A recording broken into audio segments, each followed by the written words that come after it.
नमस्कार, आप देख रहे हैं के न्यूज नेशनल और मैं हूं आपके साथ में शोभित पाठक। तो रुक करते हैं महत्वपूर्ण सुर्खियों पर।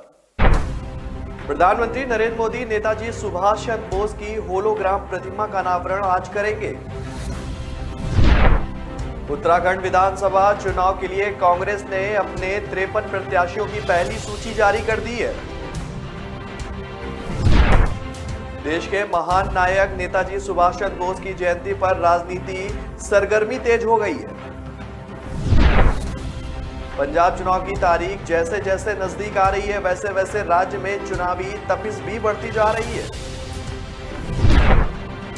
नेताजी सुभाष चंद्र बोस की 125वीं जयंती के मौके पर आज रविवार को प्रधानमंत्री नरेंद्र मोदी उनकी ग्रेनाइट की प्रतिमा के होलोग्राम का अनावरण करेंगे।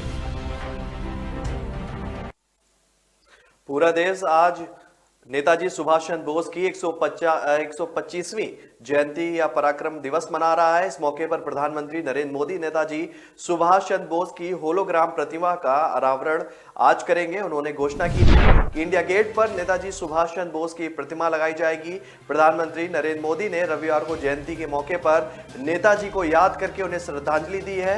उनके अलावा राष्ट्रपति रामनाथ कोविंद और गृह मंत्री अमित शाह ने नेताजी सुभाष चंद्र बोस को श्रद्धांजलि अर्पित की है। प्रधानमंत्री नरेंद्र मोदी ने ट्विटर पर लिखा कि सभी देशवासियों को पराक्रम दिवस की ढेरों शुभकामनाएं। नेताजी सुभाष चंद्र बोस की 125वीं जयंती पर उन्हें मेरी आदरपूर्वक श्रद्धांजलि। पीएम मोदी ने हाल ही में कहा था कि देश के महान सपूत नेताजी सुभाष चंद्र बोस के प्रति आभार के प्रतीक के रूप में इंडिया गेट पर उनकी ग्रेनाइट की एक प्रतिमा भी लगाई जाएगी। प्रधानमंत्री ने कहा था कि जब तक नेताजी की ग्रेनाइट की प्रतिमा बनकर तैयार नहीं हो जाती, तब तक उस स्थान पर उनकी एक होलोग्राम प्रतिमा वहां लगाई जाएगी। वहीं राष्ट्रपति रामनाथ कोविंद ने भी नेताजी सुभाष चंद्र बोस की जयंती पर उन्हें याद किया है। राष्ट्रपति ने ट्विटर पर लिखा कि नेताजी सुभाष चंद्र बोस की 125वीं जयंती पर भारत कृतज्ञतापूर्वक श्रद्धांजलि उनको दे रहा है और स्वतंत्र भारत आजाद हिंद के विचार के प्रति अपनी प्रतिबद्धता को पूरा करने के लिए उनकी ओर से उठाए गए साहसी कदम उन्हें एक राष्ट्रीय प्रतीक बनाते हैं। उनके आदर्श और बलिदान हर भारतीय को हमेशा प्रेरित करते रहेंगे। इसके अलावा गृह मंत्री अमित शाह ने नेताजी सुभाष चंद्र बोस को श्रद्धांजलि अर्पित की है। उन्होंने ट्विटर पर फोटो शेयर करते हुए लिखा कि आजादी के महानायक नेताजी सुभाष चंद्र बोस की जयंती पर उन्हें कोटिश नमन करता हूं। उत्तराखंड विधानसभा चुनाव के लिए कांग्रेस ने अपने 53 प्रत्याशियों की पहली सूची जारी कर दी है। राष्ट्रीय राजधानी दिल्ली स्थित कांग्रेस मुख्यालय में पार्टी महासचिव मुकुल वासनिक ने शनिवार देर रात करीब 11:15 बजे प्रत्याशियों के नामों की घोषणा की है। उत्तराखंड कांग्रेस की ओर से देर रात 11:40 पर इस बाबत में ट्वीट किया गया है। देवभूमि उत्तराखंड की सेवा करने के लिए पार्टी द्वारा विधानसभा चुनाव 2022 के लिए घोषित प्रत्याशियों को हार्दिक शुभकामनाएं भी दी गई हैं। कांग्रेस का आना हुआ वो तय है और अब उत्तराखंड में जनता की जो विजय होगी इसके लिए भी कयास लगाए जाने शुरू कर दिए हैं। इस लिस्ट में गणेश गोदियाल को श्रीनगर विधानसभा सीट से, जबकि बीजेपी का दामन छोड़कर कांग्रेस का हाथ थामने वाले पूर्व मंत्री यशपाल आर्या को बाजपुर तथा उनके बेटे संजीव आर्या को नैनीताल से टिकट दिया गया है। हालांकि इस लिस्ट में कांग्रेस की ओर से सीएम पद के उम्मीदवारी के लिए प्रबल दावेदार हरीश रावत और हाल ही में बीजेपी छोड़कर कांग्रेस में शामिल हुए पूर्व मंत्री हरक सिंह रावत का नाम नहीं है। देश के महान नायक नेताजी सुभाष चंद्र बोस की जयंती पर राजनीति गर्म हो गई है और प्रधानमंत्री नरेंद्र मोदी ने हाल ही में घोषणा की है कि अब 23 जनवरी से नेताजी की जयंती के दिन से गणतंत्र दिवस समारोह का आयोजन शुरू हो जाएगा। इसके बाद सभी राजनीतिक पार्टियां अपने अपने तरह से नेताजी के नाम को भुनाने की कोशिश में लगी हैं। अब पश्चिम बंगाल की मुख्यमंत्री ममता बनर्जी ने नरेंद्र मोदी सरकार से मांग की है कि नेताजी की जयंती के दिन राष्ट्रीय अवकाश घोषित किया जाए। ममता बनर्जी ने कहा है कि पूरे देश के लोग अपने महान राष्ट्रनायक को श्रद्धांजलि दे सके। इसके लिए जरूरी है कि नेताजी जन्म दिवस के दिन राष्ट्रीय छुट्टी हो। उन्होंने कहा कि अपने नेताजी को सच्ची श्रद्धांजलि देने का सबसे बेहतर तरीका यह होगा इस दिन देश नायक दिवस के रूप में भी मनाया जाए और इस दिन पूरे देश में छुट्टी हो। शनिवार को नेताजी को श्रद्धांजलि अर्पित करने के लिए मुख्यमंत्री ममता बनर्जी ने एक रैली का भी आयोजन किया था। इसमें तृणमूल कांग्रेस के अनेक नेता विधायक समेत सैकड़ों लोग शामिल हुए। इसमें पहले 12:15 बजे सायरन भी बजाया गया। 23 जनवरी 1897 को इसी समय बोस का जन्म हुआ था। रैली को संबोधित करते हुए ममता बनर्जी ने कहा कि हम सिर्फ चुनाव के समय नेताजी की जयंती नहीं मनाते, इस बार हम उनकी 125वीं जयंती बहुत बड़े पैमाने पर मना रहे हैं। रविन्द्रनाथ टैगोर ने नेताजी को देश नायक बताया था, इसलिए हमने इस दिन को देश नायक दिवस मनाने का भी फैसला किया है। उन्होंने कहा कि नेताजी देश के महान स्वतंत्रता सेनानियों में से एक थे, वह एक महान दार्शनिक थे। ममता बनर्जी ने इसी समारोह में देश में 4 राजधानियों की मांग भी की है। पंजाब चुनाव की तारीख जैसे जैसे नजदीक आ रही है, वैसे वैसे राज्य में चुनावी तपिश भी बढ़ती जा रही है। विधानसभा चुनाव से पहले पंजाब कांग्रेस के अध्यक्ष नवजोत सिंह सिद्धू के प्रमुख सहयोगी और रिटायर्ड डीजीपी मोहम्मद मुस्तफा ने कथित तौर पर अभद्र भाषा पर बयानबाजी की है, जिसके बाद चुनावी ठंड के मौसम में चुनावी गर्माहट बढ़ती दिख रही है। पूर्व डीजीपी के वीडियो ने देश के सबसे पुरानी पार्टी को बेहद शर्मनाक स्थिति में डाल दिया है। कथित वीडियो में पूर्व डीजीपी मोहम्मद मुस्तफा अपनी पत्नी और मलेर कोटला से कांग्रेस के उम्मीदवार और कैबिनेट मंत्री रजिया सुल्ताना के लिए चुनाव प्रचार कर रहे थे। इस दौरान उन्होंने भड़काऊ भाषण दिया और अपने भाषण में अभद्र भाषा का भी प्रयोग किया। मोहम्मद मुस्तफा 20 जनवरी को एक जनसभा को संबोधित कर रहे थे। उन्होंने कहा कि अगर उनके कार्यक्रम के पास किसी और के कार्यक्रम को अनुमति दी गई तो इसके गंभीर परिणाम भुगतने होंगे। दरअसल मुस्तफा जहां भाषण दे रहे थे, वहीं एक दूसरी राजनीतिक पार्टी का कार्यक्रम था और उससे लोगों की भीड़ देखकर मुस्तफा आग बबूला हो गए। उन्होंने कहा कि मैं इसका कोई जलसा नहीं होने दूंगा, मैं एक कौमी सिपाही हूं, मैं आरएसएस का एजेंट नहीं हूं जो डर कर घर में घुस जाऊंगा। नेताजी सुभाष चंद्र बोस की 125वीं जयंती के मौके पर आज रविवार को प्रधानमंत्री नरेंद्र मोदी उनकी ग्रेनाइट की प्रतिमा के होलोग्राम का अनावरण करेंगे। पीएम मोदी ने हाल ही में घोषणा की थी कि देश के महान सपूत नेताजी सुभाष चंद्र बोस के प्रति आभार के प्रतीक के रूप में इंडिया गेट पर उनकी ग्रेनाइट की एक प्रतिमा भी लगाई जाएगी। प्रधानमंत्री ने कहा था कि जब तक नेताजी की ग्रेनाइट की प्रतिमा बनकर तैयार नहीं हो जाती, तब तक उस स्थान पर उनकी एक होलोग्राम प्रतिमा वहां लगाई जाएगी।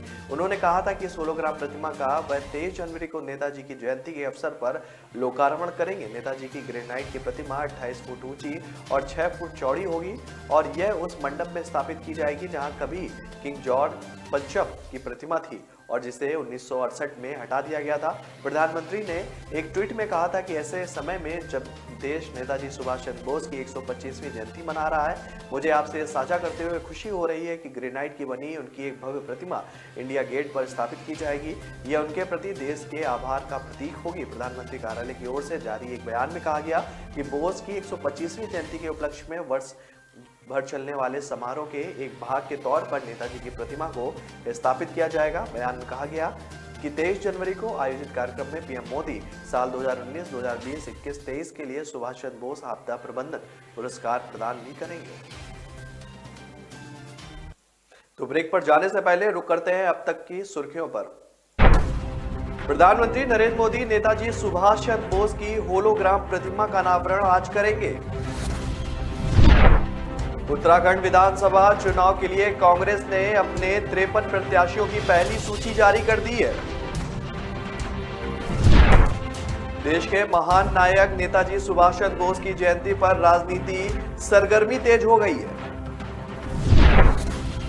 पंजाब चुनाव की तारीख जैसे जैसे नजदीक आ रही है, वैसे वैसे राज्य में चुनावी तपिश भी बढ़ती जा रही है।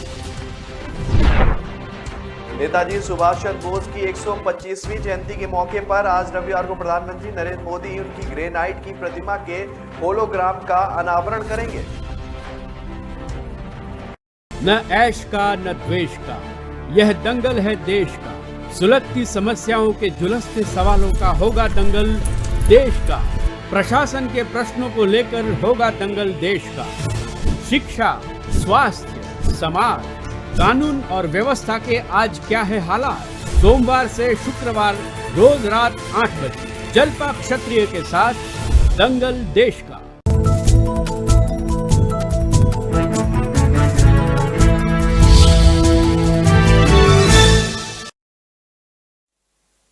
ब्रेक के बाद फिर स्वागत है आपका। रुक करते हैं आगे की खबरों पर। उत्तर प्रदेश विधानसभा चुनाव के पहले चरण के मतदान से पहले समाजवादी पार्टी को बड़ा झटका लगा है। दरअसल मुरादाबाद की कुदर की सीट से समाजवादी पार्टी के विधायक हाजी रिजवान ने टिकट न मिलने के विरोध में पार्टी से इस्तीफा दे दिया है। रिजवान ने कहा कि इस सीट से चुनाव लड़ेंगे। एसपी ने यहां से जिया उर रहमान बर्क को टिकट दिया है, जिसके बाद हाजी रिजवान नाराज हो गए हैं और उन्होंने चुनाव में उतरकर पार्टी के अधिकृत प्रत्याशी की मुश्किलों को भी बढ़ा दिया है। रिजवान ने कहा है कि उन्होंने अभी तक तय नहीं किया कि वह किसी पार्टी से चुनाव भी लड़ेंगे या नहीं।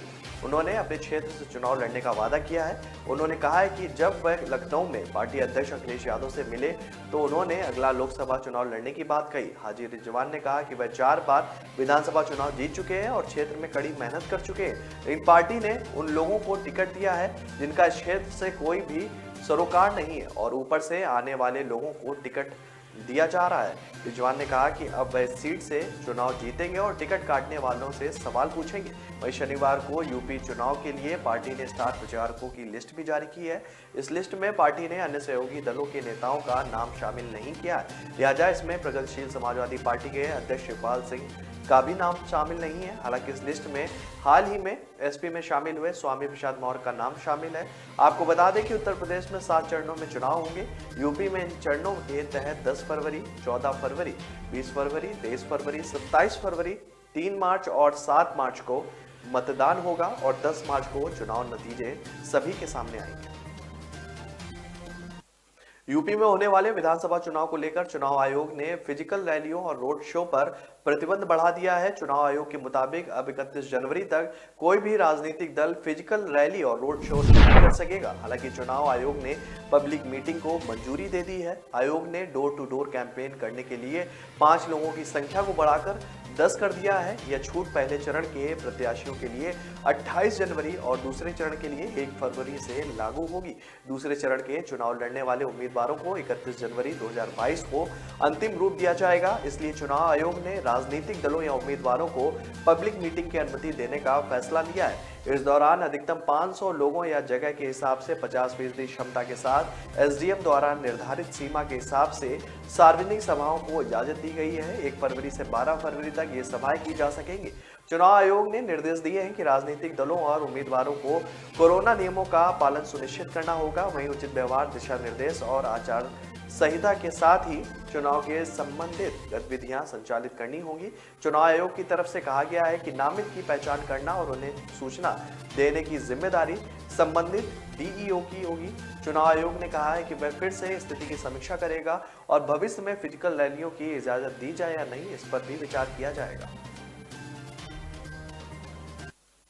देश के 5 राज्यों में विधानसभा चुनाव से पहले आधी आबादी का वोट पाने के लिए सभी पार्टियां उन्हें साधने में जुट गई हैं, लेकिन जब टिकट देने की बात आती है तो ये पार्टियां जिताऊ उम्मीदवार का बहाना देने लगती हैं। और यूपी जैसे सूबे में जहां कांग्रेस अपना वजूद पाने के लिए संघर्ष कर रही है, वहां पर वह महिलाओं की खूब बात कर रही है। कांग्रेस नेता प्रियंका गांधी ने काफी एग्रेसिव तरीके से लड़की हूं लड़ सकती हूं का नारा देते हुए 40% महिलाओं को टिकट देने की बात कही है। वहीं दूसरी तरफ बात पंजाब की है, जहां आधा आबादी का हक पीछे छूट जाता है। पंजाब में कांग्रेस ने पहली सूची में 86 उम्मीदवारों की घोषणा की है। इसमें महिलाएं सिर्फ 9 हैं, यानी महज 10%। ऐसे में एक बार फिर महिलाओं की राजनीति में ज्यादा भागीदारी की बात छलावा ही साबित हो रही है। 5 राज्यों के चुनाव में कांग्रेस यूपी में ज्यादा महिलाओं को टिकट देने की बात तो कर रही है, लेकिन पंजाब जैसे राज्य में कम टिकट क्यों दे रही है, ये अभी सामने बात जो है वो सामने नहीं हो पाई है। और कांग्रेस पंजाब में सत्ता में है, वहीं यूपी में वह चौथे नंबर पर है। इसके साथ ही पंजाब में कांग्रेस की एक बार फिर चुनाव जीतने की संभावना है, जबकि यूपी में वह तीसरे नंबर के लिए ही संघर्ष कर रही है। इससे साफ समझा जाता है कि यूपी में उनके सत्ता में आने की संभावना ना के बराबर है। वहां तो महिलाओं पर ज्यादा दांव लगा दिया है, लेकिन पंजाब में वह महिलाओं पर दांव लगाने के मूड में नहीं दिखी है। पंजाब के पूर्व डीजीपी मोहम्मद मुस्तफा के बिगड़ैल बोल से मामला गर्मा गया है। इसको लेकर भाजपा आक्रामक हो गई है। वहीं कांग्रेस के भीतर से भी मुस्तफा को नसीहत दी जा रही है। वहीं अब नवजोत सिद्धू के मुख्य रणनीतिक सलाहकार मुस्तफा ने सफाई दी है कि उन्होंने हिंदुओं नहीं बल्कि फितनों का कहा था। फितनों का मतलब शरारती होते हैं और इसमें हिंदू मुसलमान वाली कोई भी बात नहीं है, क्योंकि जिसके बारे में वह बोल रहे थे वे भी मुसलमान ही हैं। मोहम्मद मुस्तफा ने भाजपा प्रवक्ता संबित पात्रा को जवाब दिया है। उन्होंने संबित को कहा है कि वह हर बात में हिंदू मुसलमान ना करें। उन्होंने कहा कि मैंने फितनों शब्द का इस्तेमाल किया है। जिसका हमारे समाज में आम इस्तेमाल किया जाता है। इसमें कोई भी हिंदू मुसलमान वाली बात नहीं है। मेरी नाराजगी उन झाड़ू वालों पर थी जो शरारत कर रहे थे। मुस्तफा ने कहा कि मुझे किसी से राष्ट्रवादी होने से लिए सर्टिफिकेट की जरूरत लेने की जरूरत नहीं है और मैं लंबे समय से देश के दुश्मनों और पंजाब में सांप्रदायिक सौहार्द को बिगाड़ने वालों से लड़ता रहा हूं। लुधियाना से कांग्रेस सांसद रवनीत बिट्टू ने मुस्तफा का एक वीडियो ट्वीट करते हुए कहा कि पंजाब के पूर्व डीजीपी और एक कांग्रेस वर्कर के एटीट्यूड और भाषा सुनकर उन्हें झटका लगा है।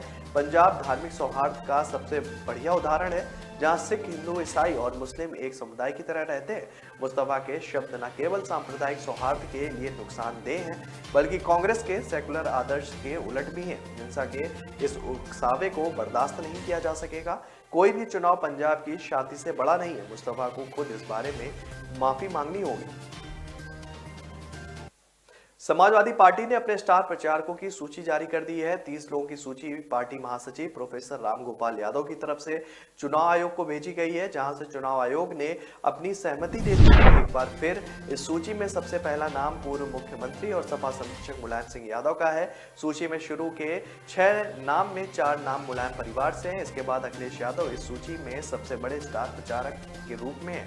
पार्टी ने तीसरे नंबर पर किरण मैनंदा को रखा है, जो कि पार्टी के राष्ट्रीय उपाध्यक्ष भी हैं। इसके अलावा राज्यसभा सांसद और पार्टी के महासचिव रामगोपाल यादव, जया बच्चन को स्टार प्रचारक बनाया गया है और स्टार प्रचारकों की सूची में डिंपल यादव को 6वां स्थान मिला है। वहीं पार्टी के प्रदेश अध्यक्ष नरेश उत्तम पटेल को 7वां और विधानसभा में नेता प्रतिपक्ष राम गोविंद चौधरी को 8वें स्थान पर रखा गया है। भारतीय जनता पार्टी छोड़कर सपा में शामिल हुए पिछड़े वर्ग के नेता स्वामी प्रसाद मौर्य को पार्टी ने 11वें नंबर पर स्टार प्रचारक बनाया है।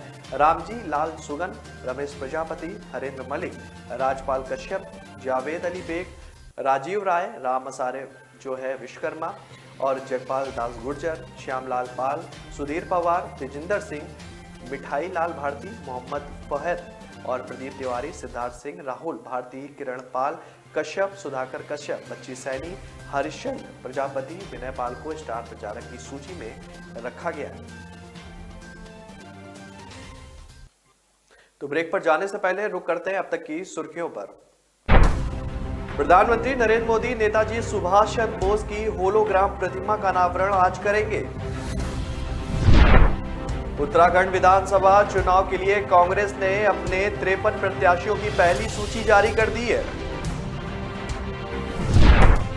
देश के महान नायक नेताजी सुभाष चंद्र बोस की जयंती पर राजनीति सरगर्मी तेज हो गई है। पंजाब चुनाव की तारीख जैसे जैसे नजदीक आ रही है, वैसे वैसे राज्य में चुनावी तपिश भी बढ़ती जा रही है। नेताजी सुभाष चंद्र बोस की 125वीं जयंती के मौके पर आज रविवार को प्रधानमंत्री नरेंद्र मोदी उनकी ग्रेनाइट की प्रतिमा के होलोग्राम का अनावरण करेंगे। हथेली पे रख ले है नई नवेली, तू लाखों संभाले चला चल चला चल, तू मीठे पलों को बांटे चला चल, उम्र को तू पल पल भुलाता चला चल। ये बातें नहीं है सपने किसी के, तू नाजों से पाले चला चल चला चल। सफर है जो लंबा, होठों पे अपने एक नगमा सजाए चला चल चला चल। Force Traveler, celebrate every journey. Break के बाद फिर स्वागत है आपका। रुक करते हैं आगे की खबरों पर। उपेंद्र कुशवाहा अपनी पार्टी आरएलएसपी को लेकर जदयू में चले आए और वहां आते ही सीएम नीतीश कुमार ने उन्हें जदयू के संसदीय बोर्ड का चेयरमैन बना दिया है। इस भारी भरकम पोस्ट को लेकर कुशवाहा और उनके कार्यकर्ता फूले नहीं समा रहे हैं। वह संसदीय बोर्ड के चेयरमैन तो बन गए हैं, लेकिन उनके चेयरमैन बनने के बाद उन्होंने अपने कार्यालय में एक भी बैठक नहीं बुलाई, बोर्ड में एक भी सदस्य नहीं है। कुशवाहा ने जब अपनी पार्टी का विलय किया तो उस वक्त जदयू की परिस्थितियां अलग थी। आरसीपी सिंह को नया अध्यक्ष बनाया गया था, उन्हें हटाकर राष्ट्रीय अध्यक्ष तो बना बनाया नहीं जा सकता था, तब पार्टी के पास एकमात्र संसदीय बोर्ड के चेयरमैन का पोस्ट था, जिसे उन्हें दे दिया गया। बोर्ड का चेयरमैन राष्ट्रीय अध्यक्ष के बराबर का पोस्ट होता है। ऐसे में जदयू ने अपने एक तीर से कई शिकार कर लिए। आरसीपी भी राष्ट्रीय अध्यक्ष रह चुके उपेंद्र कुशवाहा भी खुश हो गए हैं। पार्टी के राष्ट्रीय अध्यक्ष की भूमिका तो अक्सर दिखाई देती है, कई मामलों में राष्ट्रीय अध्यक्ष की अनुमति की जरूरत भी पड़ती रहती है, लेकिन संसदीय बोर्ड के चेयरमैन की भूमिका जब तक देश या राज्य में चुनाव रहता है तब तक दिखती है। चुनाव हो जाने के बाद इस पोस्ट का महत्व तो बहुत नहीं रह जाता है। तभी तो जब से कुशवाहा जदयू के संसदीय बोर्ड के चेयरमैन बने हैं, तब से कोई भी न बैठक हुई है और इत्तेफाक से कोई भी चुनाव भी नहीं हुआ है। छत्तीसगढ़ के मुख्यमंत्री भूपेश बघेल ने उत्तर प्रदेश चुनाव में निर्वाचन आयोग की निष्पक्षता पर फिर सवाल उठाए हैं। इस बार उन्होंने केंद्रीय गृह मंत्री अमित शाह के प्रचार अभियान का एक वीडियो साझा किया है। इसमें भारी भीड़ से घिरे हुए हैं। मुख्यमंत्री भूपेश बघेल ने पूछा कि एफआईआर सिर्फ कांग्रेस के ही मुख्यमंत्री पर क्यों हुआ। केंद्रीय गृह मंत्री और भाजपा के स्टार प्रचारक अमित शाह ने शनिवार को पश्चिम उत्तर प्रदेश के कैराना से प्रचार अभियान का आगाज किया था। उन्होंने डोर टू डोर प्रचार किया। इसी अभियान से जुड़ी रिपोर्ट का वीडियो साझा करते हुए मुख्यमंत्री भूपेश बघेल ने अपने आधिकारिक सोशल मीडिया हैंडल से लिखा कि माननीय गृह मंत्री अमित शाह जी 5 लोगों के साथ डोर टू डोर अभियान कर रहे हैं। चुनाव आयोग को उन्हें डोर टू डोर अभियान का ब्रांड एम्बेसडर घोषित कर उनके वीडियो का डेमो बना देना चाहिए, वरना निर्वाचन आयोग की निष्पक्षता पर सवाल जारी रहेंगे। मुख्यमंत्री ने पूछा है कि एफआईआर सिर्फ कांग्रेस के ही मुख्यमंत्री पर क्यों होती है। पिछले सप्ताह 16 जनवरी को मुख्यमंत्री भूपेश बघेल के खिलाफ उत्तर प्रदेश में एफआईआर हुई है। गौतम बुद्ध नगर जिला प्रशासन ने उनके खिलाफ आचार संहिता और महामारी कानून के उल्लंघन का मामला दर्ज कराया है। भूपेश बघेल नोएडा क्षेत्र के गांव में कांग्रेस की प्रत्याशी पंखुड़ी पाठक का चुनाव प्रचार करने गए थे। देश में लगातार तीसरे दिन नए कोरोना केस जो हैं वो घटे हैं। शनिवार को 3,33,533 नए कोरोना संक्रमित मिले हैं। इस दौरान 2.59 लाख लोग ठीक भी हुए, जबकि 525 लोगों की मौत भी हुई है। पिछले दिन के मुकाबले नए संक्रमितों में करीब 4,000 कमी आई है। शुक्रवार को 3.37 लाख संक्रमित मिले थे और 488 लोगों की मौत हुई थी। इससे एक दिन पहले गुरुवार को 3.47 लाख लोग संक्रमित मिले थे और 703 लोगों की मौत हुई थी। फिलहाल देश में 21.87 लाख एक्टिव केस है। शुक्रवार को एक्टिव केस की संख्या 21.13 लाख थी। तीसरी लहर में कुल एक्टिव केस का आंकड़ा जो है वो पहली बार 21 लाख के पार पहुंचा है। कुल एक्टिव केस ने 31 दिसंबर को 1 लाख का आंकड़ा छुआ था। इस लिहाज से महज 22 दिन में कुल एक्टिव केस 21 गुना हो गए हैं। दिल्ली में पिछले 24 घंटे में कोरोना संक्रमण से 45 मौतें दर्ज की गई हैं। यह आंकड़ा एक दिन में तीसरी लहर में सबसे ज्यादा है और इससे पहले 5 जून को एक दिन में 60 लोगों की जान गई थी। यहाँ 11,486 नए केस मिले हैं, जो कि एक दिन पहले मिले केस के मुकाबले 7% ज्यादा है।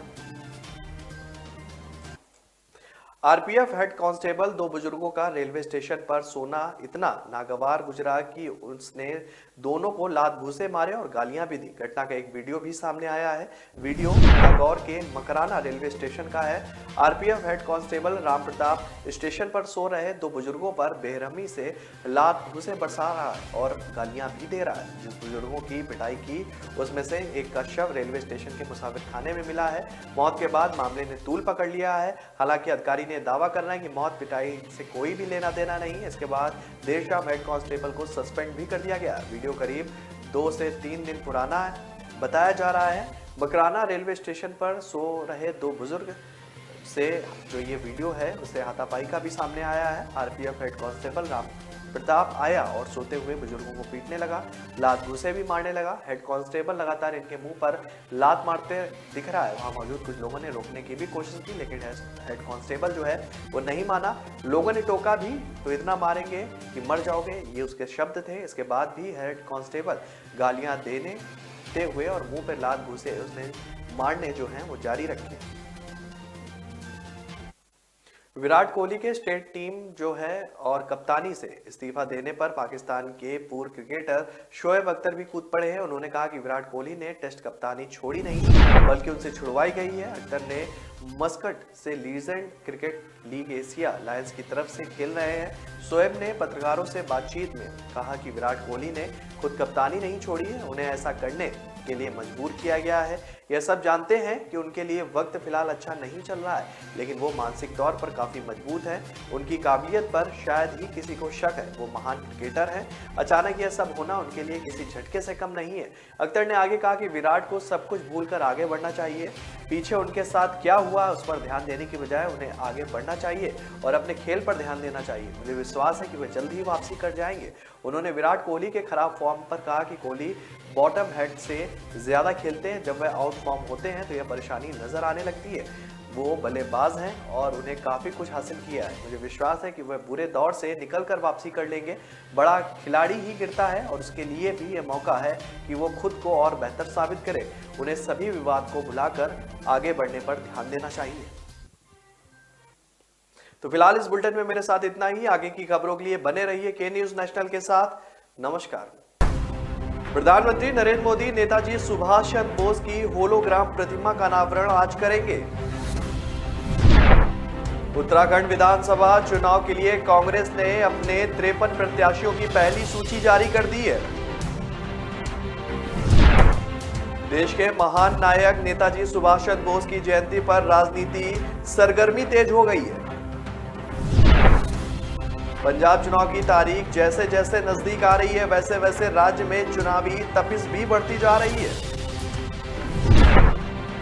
नेताजी सुभाष चंद्र बोस की 125वीं जयंती के मौके पर आज रविवार को प्रधानमंत्री नरेंद्र मोदी उनकी ग्रेनाइट की प्रतिमा के होलोग्राम का अनावरण करेंगे।